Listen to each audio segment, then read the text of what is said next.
रूस यूक्रेन युद्ध बेहद गंभीर मोड़ पर पहुंच गया है। दोनों देशों के बीच ये युद्ध भीषण होता जा रहा है।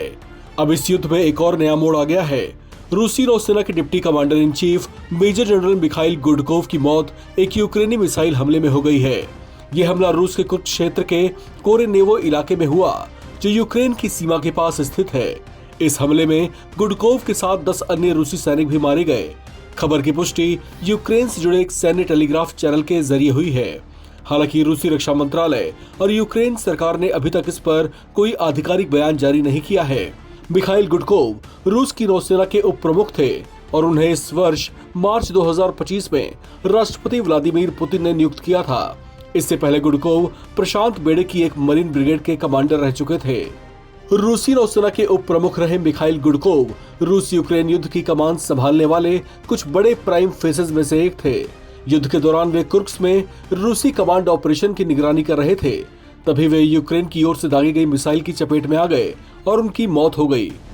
गुडकोव की मौत न केवल रूस की सेना के लिए रणनीतिक झटका है, बल्कि ये मनोबल और नेतृत्व स्तर पर भी बड़ा नुकसान माना जा रहा है। यह हमला कुर्स्क क्षेत्र के कोरेनेवो में हुआ था। ये इलाका यूक्रेन की सीमा से सटा हुआ है। माना जा रहा है कि वहां स्थित एक रूसी कमांड पोस्ट को निशाना बनाया गया, जहां गुडकोव उस समय तैनात थे। अगस्त 2024 से ही यूक्रेनी सेना ने कुर्स्क के कई हिस्सों पर छोटी लेकिन आक्रामक सैन्य कार्रवाइयां की हैं। ये क्षेत्र रूस के लिए रणनीतिक रूप से बेहद जरूरी माना जाता है, क्योंकि ये यूक्रेन की सीमा से जुड़ा हुआ है और वहां कई लॉजिस्टिक और सैन्य सप्लाई रूट्स मौजूद हैं। कुछ विशेषज्ञों का मानना है कि कुर्स्क पर यूक्रेनी दबाव से रूस की डिफेंस लाइन और आंतरिक सुरक्षा नीति दोनों पर प्रभाव पड़ा है। आपको बता दें कि यूक्रेनी राष्ट्रपति वोलोदिमीर ज़ेलेंस्की ने हाल ही में कहा था कि देश में हथियारों की भारी कमी है, लेकिन उन्होंने साथ ही ये साफ किया था कि भले ही संसाधन सीमित हों, लेकिन हमारी इच्छा और रणनीति मजबूत है। रूस को हराने के लिए हमारे पास कई विकल्प हैं। उन्होंने साथ ही ये चेतावनी भी दी थी कि अगर अमेरिका या पश्चिमी सहयोगियों से मदद में कटौती होती है तो इसका सीधा लाभ रूस को मिलेगा। यूक्रेन के इस बड़े हमले और रूस के एक बड़े सैन्य अधिकारी के मारे जाने के बाद चर्चाएं तेज हो गई हैं कि रूस अब इसका भयानक बदला ले सकता है।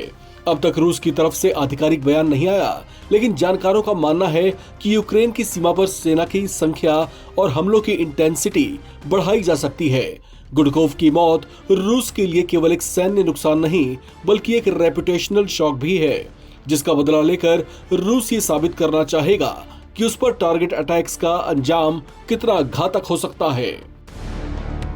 इस खबर में फिलहाल इतना ही। बाकी अपडेट्स के लिए आप बने रहें नवभारत टाइम्स के साथ।